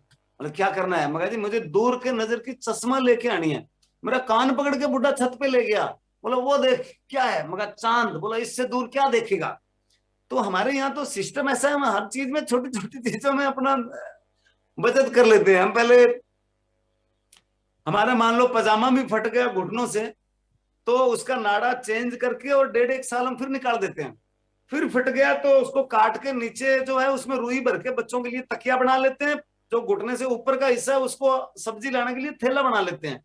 1.5 साल बाद जब आलू बैंगन बाहर दिखने लगते हैं तो उसको हम मोटरसाइकिल पहुंचने का पोचा बना लेते हैं। फिर भाई साहब वो पोचा इतना चलता है कि इतना मोटरसाइकिल भी नहीं चलता। फिर उसको हम जला के राख बना लेते हैं, फिर उस राख से बर्तन बुर्तन मांजने के काम में भी ले लेते हैं। तो हमारे सिर्फ राजस्थान इसीलिए तो है, आज 90% हिंदुस्तान के व्यापारी हैं वो हमारे राजस्थानी है। और जो एजुकेशन से जुड़े हुए जो महारथी हैं वो 80% राजस्थानी है। तो वो इसीलिए जब सर मतलब नील आर्मस्ट्रॉन्ग जब चांद पे पहुंचा तो वहां एक मारवाड़ी ढाबा खोल के बैठा था। तो नहीं मतलब भाई तू कैसे? बोले यार एक एजेंट छोड़ गया मुझे दुबई का, कह के यहाँ छोड़ गया। तो हमारे तो जहां ना पहुंचे गाड़ी वहां पहुंचे मारवाड़ी। हमारे तो एक पहचान ही पूरे विश्व में, सिर्फ राजस्थान की पहचान हिंदुस्तान में नहीं है सर। हमारे कल्चर, हमारे सिस्टम, हमारी संस्कृति ये पूरे दुनिया में है, पूरे विश्व में है। जी आइए बताइए क्या सवाल था हमारे स्टूडेंट्स का और पेरेंट्स का, स्टाफ का। सर एक क्वेश्चन ये है, मतलब हमारे साथ काफी लोग जुड़े हुए हैं जो अक्षय कुमार जी के फैन है, वो ये जानना चाहते हैं कि आपका उनके साथ काम करने का एक्सपीरियंस कैसा रहा सर? सर बहुत अच्छा रहा। एक तो वो पंजाबी हैं, दिल्ली से हैं, तो हम नॉर्दर्न इंडियन भाई हो गए वहां बॉम्बे में। वहां मुंबई में क्या है, जब नॉर्दर्न इंडिया का कोई मिल जाता है ना, हरियाणा का, पंजाब का, राजस्थान का, तो हमें लगता है हम अपने पड़ोसी के घर आ गए, अपने गांव आ गए, ऐसे लगता है। क्योंकि वहां मराठी कल्चर थोड़ा समझने में भी दिक्कत आती है। 24 घंटे काम काम काम, फिल्म शूटिंग, इतना बिजी शहर है पूछो मत। तो कभी कभी ऐसा मौका मिलता है। तो वो नॉर्दर्न इंडियन है, पंजाबी है, दिल्ली से है। और फिर बहुत अच्छा एक्सपीरियंस रहा। क्योंकि आर्टिस्ट का है, सीन तभी परफेक्ट होगा जब दोनों आर्टिस्टों की एक जैसी परफॉर्मेंस होगी, टक्कर की परफॉर्मेंस होगी। तो वो बड़े आर्टिस्ट छोटे आर्टिस्टों को हमेशा सपोर्ट करते हैं ताकि हमारा रोल, हमारे डायलॉग, हमारा शो बहुत अच्छा हो। तो अक्षय भाई भी बहुत सपोर्ट करते थे। फिर कई कई चीजें हम अपनी तरफ से बताते थे। जैसे वो जो लाइन है कि सारे गांव में फसाद की जड़ तो यही है, इसी को बाहर क्यों नहीं भेज देते। तो वो मुझे लाइन कोई और दी हुई थी, एकदम मेरे मुंह से वो लाइन निकल गई, अरे सारे गांव में फसाद की जड़ तो यही है, इसको ही क्यों नहीं बाहर भेज देते। तो हमारे जो डायरेक्टर थे उन्होंने कहा नहीं ये रॉन्ग हो गया, दूसरी लाइन है। तो अक्षय जी बोले नहीं ये यार ये अच्छी लग रही है, जम रही है, ये लाइन उसके बजाय ज्यादा अच्छी लग रही है। तो बोले हाँ हाँ ये रख लो। तो कोई क्रिएटिविटी होती थी उसको भी वो बड़ा अच्छा सपोर्ट करते थे। तो बहुत अच्छा लगा। और सबसे अच्छी बात कि उनका नियम था कि सुबह 7 बजे शूटिंग शुरू करो, शाम को 7 बजे खत्म कर दो। तो हम कई बार फिर भी हमारे रात का, जैसे ये सॉन्ग हुआ दुल्ला की ने बनाया भूतने के, तो ये हमने रात को भी शूटिंग किया। दिन में बारिश भी आ गई थी, हमें 4-5 दिन लग गए थे इस एक सॉन्ग को पूरा करने के लिए। तो उस आदमी की जो मैं फैन हूँ जिस चीज का, कि वो मतलब 9 बजे मोबाइल फोन सब बंद, सोना, सुबह 5 बजे उठना, उठने के बाद एक्सरसाइज सारी, और मतलब 7 बजे तक निकल जाना अपने शूट के लिए या पहुंच जाना वहां पे। तो बहुत अच्छा उनका मतलब सिस्टम लगा। और आप देखेंगे जितने भी आर्टिस्ट है, चाहे आमिर खान हो, सलमान खान हो, और 50 के जो पार है, आपको वो लगेगा कि वो 50 के पार है, लेकिन अक्षय कुमार पे कभी नहीं लगेगा कि वो 50 के पार है। क्योंकि वो देसी चीजें बहुत, यही जो नींबू एक्सरसाइज जो हम बता रहे थे ना, उन चीजों का सबका वो सेवन करते हैं। और बढ़िया अच्छी अपने इम्यूनिटी पावर, अपने एक्सरसाइज और मिलनसार और स्पोर्ट करने वाले, बहुत अच्छा एक्सपीरियंस रहा उनके साथ। जी सर।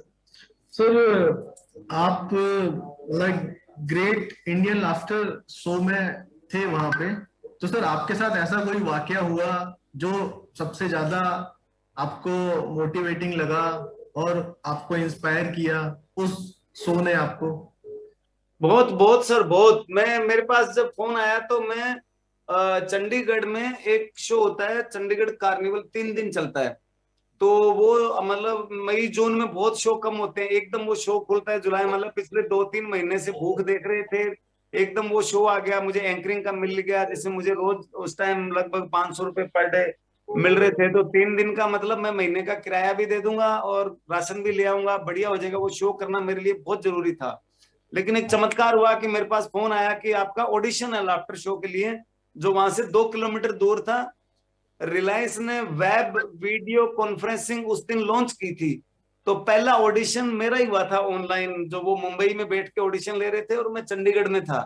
तो मुझे बड़ी खुशी हुई, मगर यार ये आज ही इंडिया में लॉन्च हुआ और आज ये मेरे ऊपर एक्सपेरिमेंट किया जा रहा है कि मैं ऑनलाइन वेब वेब उसको टीवी में इंटरव्यू दे रहा हूँ।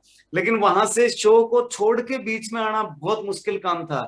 तो मैंने वहाँ ऑफिसर्स को भी बताया कि सर मुझे लाफ्टर शो में ऑडिशन के लिए बुलाया, मैं 1 घंटे में वापस आ जाऊंगा, मेरी जगह ये एंकर रहेगा। मैंने अपनी जिम्मेदारी भी निभाई, मेरी जगह दूसरा एंकर रखा। फिर मैं पहली बार ऑनलाइन जब मैंने ऑडिशन दिया तो मैं 40-50 मिनट का लगभग हुआ। तो अगले दिन उनका फोन आया कि जी आपका बहुत अच्छा रहा, आप एक सीडी भेज दीजिए। तो कुदरती मेरा नेक्स्ट डे फिर एक कॉमेडी शो था। तो मैंने स्टूडियो हायर किया और वो मैंने सीडी रिकॉर्ड कराई, वो मैंने भेजा 1 घंटे का। तो वो अलग मैटर था, वो 40 मिनट पहले मैंने बोला वो अलग मैटर था, फिर मैंने 1 घंटा बोला वो अलग मैटर था। तो उनको भी पसंद आया कि यार बंदे के पास 1.5-2 घंटे का मैटर है, ये कॉमेडी अच्छे से बोल सकता है। तो मुझे बोले जी आप, अगले दिन फोन आया कि ये आपका पीएनआर नंबर है और आप 3 तारीख को मुंबई आ रहे हो। तो मैं सोचा पीएनआर नंबर, वो जो उस टाइम इंडियन आइडल भी हिट चल रहा था ना, इंडियन आइडल में बच्चों को एक पेट पेट के ऊपर बांधते थे एक नंबर साहब, मैं सोचा वो मिल गया मेरे को। तो मैं एक आपकी तरह एक मास्टर आदमी है पंचकुला में, उनके पास गया, मगर जी ये पटा बांधने वाला नंबर तो मेरे को मिल गया, क्या है? मगर पीएनआर। बोले नहीं पीएनआर नहीं है, ये तो हवाई जहाज की टिकट है। तो मेरे को झटका सा लगा, मैं उनको फोन किया वापिस, मगर भाई ये पीएनआर भेजा है, ये क्या है? बोले जी ये आपके हवाई जहाज की टिकट है, आपकी तैयारी कैसे चल रही है? तो मैं सोचा यार ये कैंसिल ना कर दे, पहली बार ही जहाज में चढ़ने का मौका मिल रहा है। तो मैं कहा जी बहुत अच्छी तैयारी चल रही है मेरी, कमाल की तैयारी चल रही है। तो मैं जी मुंबई पहुंचा, पहली बार फ्लाइट में चढ़ने का, पहली बार पहला चांस तो ये कि इंडिया में वीडियो कॉन्फ्रेंसिंग लॉन्च हुई, उसका पहला उम्मीदवार मैं था। उस लाफ्टर शो की वजह से मैं पहली बार फ्लाइट में बैठा, वहां गया तो पहली बार मैं 5 स्टार होटल में रुका।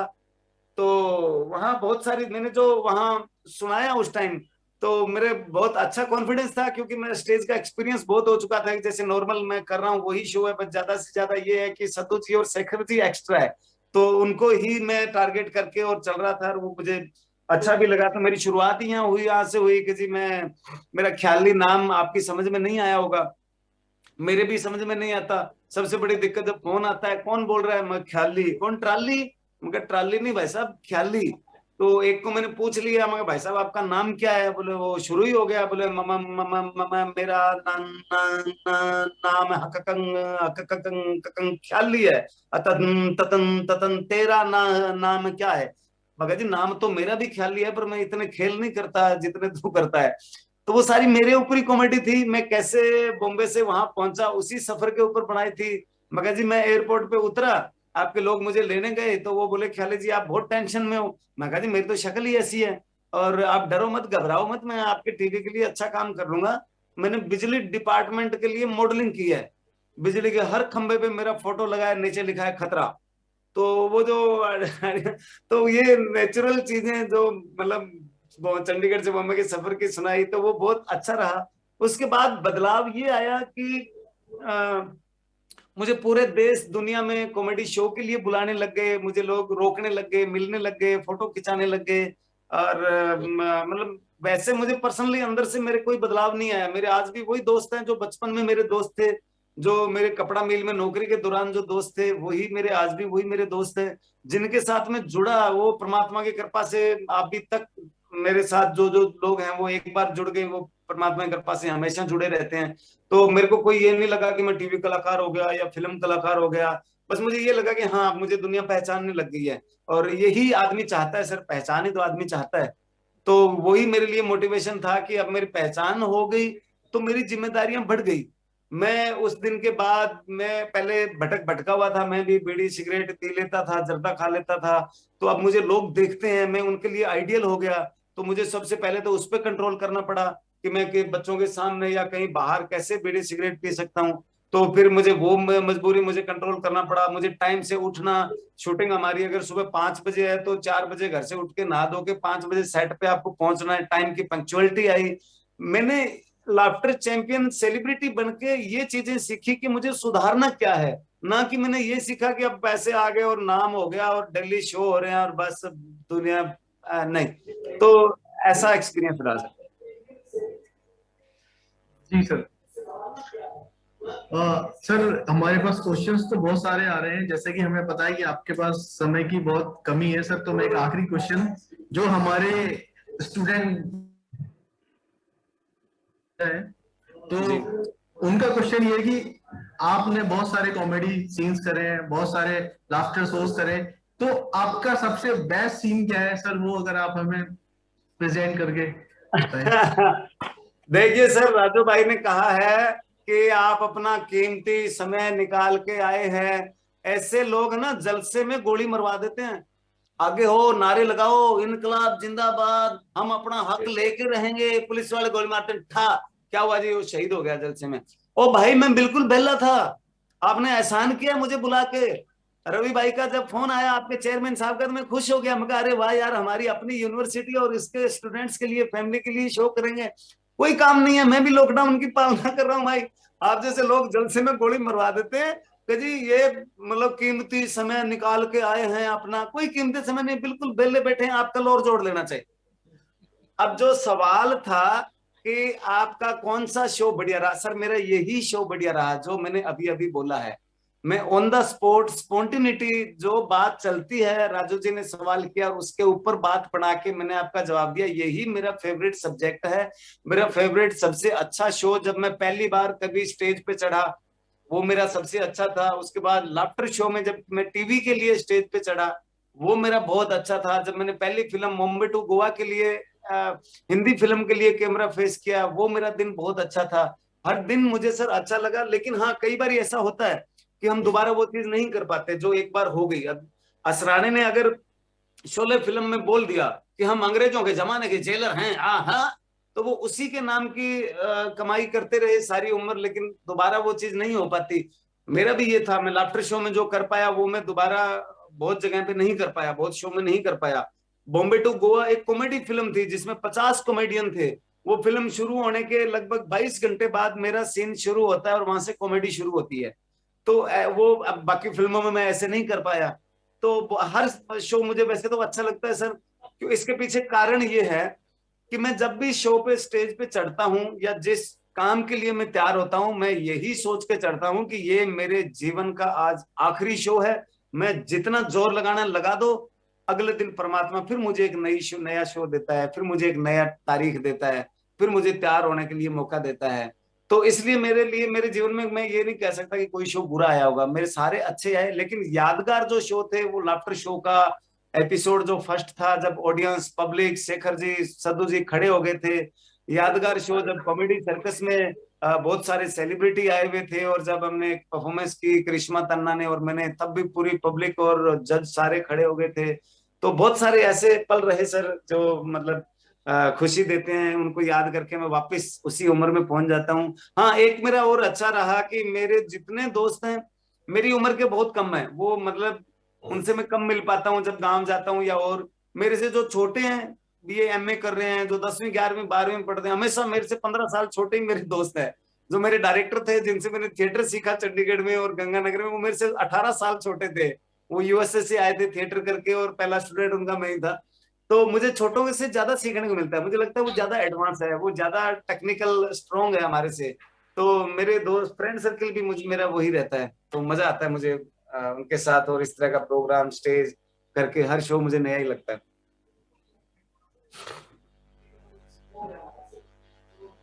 सर जैसा कि आज आप एपेक्स यूनिवर्सिटी के हमारे एडमिनिस्ट्रेटिव स्टाफ, फैकल्टी मेंबर्स और स्टूडेंट्स और उनके पेरेंट्स के साथ जुड़े, एपेक्स के बारे में, क्योंकि आपने बताया कि हमारे चेयरमैन साहब डॉक्टर रवि जूनीवाल साहब से सीधे आपके बहुत अच्छे रिलेशंस हैं, लेकिन थोड़ा सा मैं आपको बताना चाहूंगा कि ये एक संस्था है जो 55 साल पुरानी संस्था है, एपेक्स ग्रुप ऑफ इंस्टीट्यूशंस, और एपेक्स यूनिवर्सिटी इसका सबसे नया वेंचर है। तो एक हर व्यवस्था के साथ एक नई चीज होती है। तो आज कोविड के एनवायरनमेंट में हमारे मैनेजमेंट ने बहुत अच्छी पॉलिसीज स्टूडेंट्स के लिए लॉन्च की, कि चाहे वो कोरोना से इफेक्टेड अगर कोई पेरेंट्स के बच्चे यहाँ एडमिशन लेने आते हैं, या जब यहाँ बच्चे पढ़ रहे होते हैं, अगर उनको कोई प्रॉब्लम फेस करनी होती है, कर रहे होते हैं, तो उनके लिए मैनेजमेंट का जो पूरा सपोर्ट रहता है, और एक बहुत सपोर्टिव एनवायरनमेंट मैनेजमेंट का है फैकल्टीज के लिए और फैकल्टीज का स्टूडेंट के लिए। तो एक बहुत अच्छा टीम वर्क बना है। मैं आपकी तरफ से एक बहुत कोई इस तरह का मैसेज चाहूंगा कि आज के टाइम पे हमारे फैकल्टीज के लिए कोई ऐसा मैसेज जिससे कि वो बच्चों के साथ और ज्यादा इंटरेक्टिव हो सकें, बच्चों को बहुत अच्छा मोटिवेट कर सकें, और एक बहुत अच्छा स्टूडेंट फैकल्टी रिलेशन डेवलप हो सके, इसमें आप कुछ। जी जी जी जी, समझ गया मैं आपकी बात। अब आप तालियां बजाने के लिए तैयार हो जाओ, क्योंकि इसके बाद के साथ ही हम शो का भी समापन करेंगे। एक्चुअली क्या था, कल हमारे 3 लाइव शो थे, 3 सेशन थे, तो और आज हमारी अभी 3 बजे के बाद घरेलू ही हम घर पे ही सेट लगा के शूट भी कर रहे हैं। तो सर एक्चुअली क्या है, जैसा कि आपने बताया, एपेक्स 55 साल पुराना एजुकेशन का ग्रुप है। जयपुर में अगर हम शिक्षा की बात करें तो पूरे जयपुर का एजुकेशन एक साइड में और एपेक्स का एजुकेशन एक साइड में। हर तरह के स्कूल, हर तरह के कॉलेज, हर तरह की यूनिवर्सिटी, हर तरह के सब्जेक्ट, हर तरह का सिलेबस जो एपेक्स ने राजस्थान के स्टूडेंट्स को दिया है। और ये पता है मैं रवि जी के साथ क्यों जुड़ा, हमारा सिर्फ भावनात्मक रिश्ता है आपके चेयरमैन के साथ, क्योंकि चेयरमैन साहब के साथ, क्योंकि मैं एपेक्स की एजुकेशन का जो पॉलिसी पढ़ता था, देखता था, सुनता था, मुझे बहुत अच्छा लगता था। और ये सारा का सारा आप सब जानते हैं कि स्टाफ की मेहनत से होता है। ये नहीं है कि अपना चेयरमैन कुछ कर देगा या वाइस चेयरमैन कुछ कर देगा, नहीं। आपके वो स्तंभ हैं, वो फौजी हैं, वो जवान हैं, जो स्टाफ हैं, जिन्होंने इस एपेक्स को एपेक्स बनाया है। और रवि जी की भी ये भावना थी कि एजुकेशन सिस्टम हमारा स्ट्रांग हो। अरे वो इतना सिंपल आदमी है। अब मैं 1-2 बारी कभी मैं फोन किया कि भाई मैं यहाँ खड़ा हूँ, वो चप्पल पहन के, चप्पलों, एपेक्स यूनिवर्सिटी का चेयरमैन हुआ, चप्पल पहन के खड़ा है कि भाई ये समाचार मेरा, मैं आ गया। अब इससे ज्यादा सिंपलिसिटी क्या होगी। फिर जब एपेक्स यूनिवर्सिटी की मान्यता जब हम ले रहे थे, तब मैं काफी बार रवि भाई के साथ भी, मैं सेक्रेटरीट में भी गया, ऑफिस में भी गया, हम शिक्षा मंत्री से भी मिले, हम मुख्यमंत्री से भी मिले। इसीलिए गया मैं साथ में कि भी हम, इनका जो सपना है ना रवि भाई का कि एक यूनिवर्सिटी, एक एजुकेशन हब बने जयपुर, वो सपने के साथ में जा रहा था। उसके साथ एपेक्स यूनिवर्सिटी के लिए हम वहां जा रहे थे। हमारे साथ इनके और बहुत प्रिय मित्र है दिनेश जुनेजा जी, जो एसकेडी यूनिवर्सिटी हनुमानगढ़ के चेयरमैन है, जिन्होंने हमें मिलवाया एक तरह से। तो हम तीनों भाई खूब घूमे वहां। तो मेरी यही भावना थी कि यार ये लोग एजुकेशन को लेके इतना अच्छा एक एनवायरनमेंट खड़ा कर रहे हैं, लेकिन ये एनवायरनमेंट आपको एक एजुकेशन की बिल्डिंग दे सकते हैं, एजुकेशन की मान्यता दे सकते हैं। सर उसकी दीवारें जो बोलती है, उसकी पढ़ाई स्टडी जो बोलती है, आप लोगों के विचार, आप लोगों के स्टाफ के जो मोटिवेशन जो दिया जाता है बच्चों को, वाकई में वो काबिले तारीफ है। स्टाफ के लिए मैं सिर्फ इतना ही कहूंगा कि जुल्म और सितम से तप तप के निखरने वाले बेड़ियां तोड़ के महलों को जकड़ सकते हैं। जुल्म और सितम से तप तप के निखरने वाले बेड़ियां तोड़ के महलों को जकड़ सकते हैं। जिन्हें पाला हो एपेक्स यूनिवर्सिटी की दीवारों ने, वो दीवाने हुकूमत को बदल सकते हैं, वो दीवाने हुकूमत को बदल सकते हैं। इसी के साथ जय हिंद, नमस्ते। बहुत अच्छा लगा आपने मुझे इनवाइट किया। हम फिर जुड़ेंगे आपके प्यारे स्टूडेंट्स के साथ, उन प्यारे पेरेंट्स के साथ, और आप इसी तरह हंसते खेलते रहें, लॉकडाउन की पालना करते रहें और लोगों को जागरूक भी करते रहें। बहुत बहुत धन्यवाद सर, थैंक यू, मेहरबानी, शुक्रिया आज के इस प्रोग्राम के लिए, मुझे इनवाइट किया उसके लिए। बहुत बहुत धन्यवाद सर ख्याली साहब। इसी तरह आगे भी हम आपको तकलीफ देते रहेंगे, जुड़ते रहेंगे। और जी जी, और छोटी सी झलक में और दिखा दूं, जो बीच बीच में मैं म्यूजिकली कर रहा था, तो हमारे पड़ोसी हैं, हमारे उस्ताद हैं प्रेम बावरा जी, जिनसे मैं म्यूजिक सीख लेता हूं जब टाइम मिलता है। और एक छोटा उस्ताद भी है साहिल जी भी, तो मुझे थोड़ा सपोर्ट भी करते हैं, और हम मिलजुल के कोरोना का इस तरह से टाइम पास करते हैं पूरा। हम थोड़ी सोशल डिस्टेंसिंग भी बना के रखते हैं। ये हमारे प्रेम बावरा जी हैं, ये हमारे साहिल बावरा जी है, दोनों बहुत ही अच्छे सिंगर भी हैं। और हम मिलजुल के ऐसे म्यूजिक का जो मामला है वो कोरोना में टाइम पास जो शौक था वो भी पूरा कर लेते हैं, और साथ साथ सीख भी रहे हैं, कुछ इसका फायदा उठा रहे हैं। Thank you sir, thank you, मेहरबानी। Thank you very much sir. Thank you Raju ji. Thank you sir.